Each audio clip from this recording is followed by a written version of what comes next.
दोस्तों, इन्हें कौन नहीं जानता। ये एक ऐसे कलाकार है दोस्तों, जब ये पर्दे पर आते थे तो ऐसा लगता था जैसे कोई हॉलीवुड का हीरो आ गया है। उनका स्टाइल,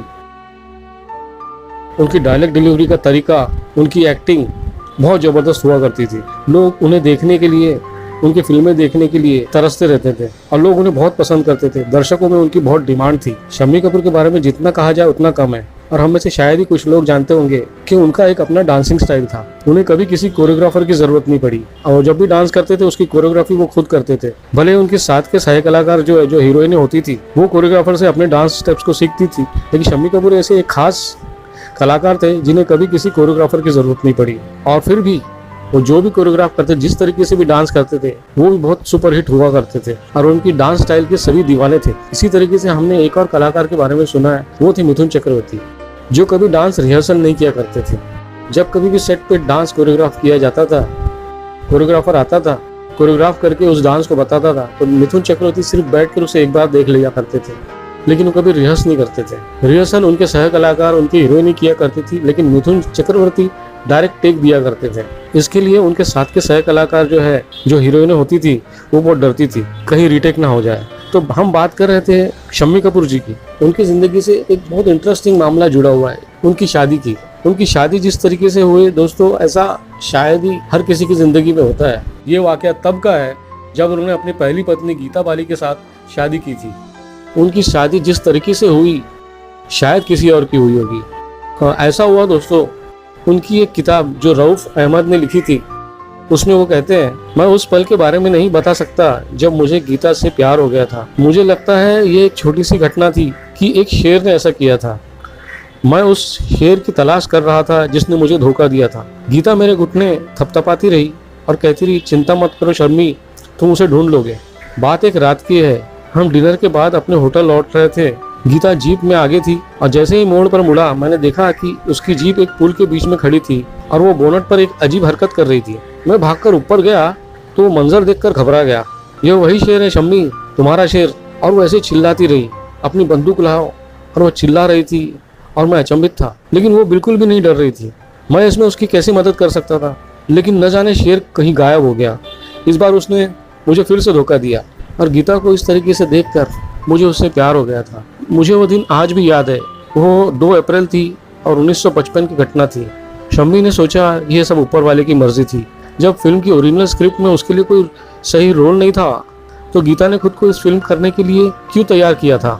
शम्मी और गीता एक दूसरे के प्यार में पागल हो गए थे। हालांकि कुछ सवाल अब भी बाकी थे। शम्मी ने सोचा, गीता मुझसे 1 साल बड़ी है और उसने मेरे पिता पृथ्वीराज कपूर के साथ फिल्म आनंद मठ में काम किया है और उन्होंने मेरे भाई राज कपूर के साथ भी काम किया था फिल्म बावरे नैन में। मुझे समझ में नहीं आ रहा था मेरे परिवार की इस पर क्या प्रतिक्रिया होगी, लेकिन डर भी लग रहा था। मेरा दिमाग इस बात पर अटका हुआ था, क्या यह वही गीता है जिसके साथ मैं अपनी बाकी की जिंदगी बिताने जा रहा हूँ। लेकिन प्रॉब्लम यह है कि इसमें रुकावट स्वयं गीता थी। वो एक वास्तविक जमीन से जुड़ी महिला थी। वो मुझे चेतावनी देती रही, शम्मी मैं तुमसे प्यार तो बहुत करती हूँ, मैं तुम्हारे बिना जीने की कल्पना भी नहीं कर सकती, लेकिन मैं तुमसे शादी भी नहीं कर सकती। मैं ऐसा नहीं कर सकती। मेरा परिवार है और वे मुझ पर निर्भर है और उनका कोई सहारा भी नहीं है मेरे सिवा। लेकिन शुक्र है कि ये सब बातें हमें अलग नहीं कर पाई। मेरा जुनून पागलपन बन गया था और मैं उससे और बहुत ज़्यादा प्यार करने लग गया था। उसके इतने विरोध के बावजूद मैं एक दीवाने की तरह हर कुछ घंटों के बाद में एक बार उसे प्रपोज करता था और वो अपनी प्यारी मुस्कान के साथ मुझे ठुकराती रहती थी। 4 महीने तक दर्द, आंसू, नाराजगी, गुहार, अलगाव और हताश का दौर चलता रहा। फिर एक दिन अचानक एक अनहोनी घटी। 23 अगस्त 1955 को हम जुहू होटल बॉम्बे में थे। मैं वहाँ रहने चला गया था क्योंकि घर पर कोई भी नहीं था। मेरे माता पिता पृथ्वी थिएटर मंडली के साथ भोपाल में गए थे। मैंने गीता को फिर से प्रपोज किया, यह जानते हुए कि वह एक बार फिर अपना सिर हिलाएगी और मना करेगी, मुस्कुराएगी, लेकिन उसने ऐसा नहीं किया। इसके बजाय उसने कहा, मैं भी अब आपे से बाहर हो गई हूँ। उसने कहा, ठीक है शम्मी, चलो शादी कर लेते हैं, लेकिन ये होना है तो अभी ही होना है, नहीं तो फिर कभी नहीं हो पाएगा। इस समय का क्या मतलब है? इस समय?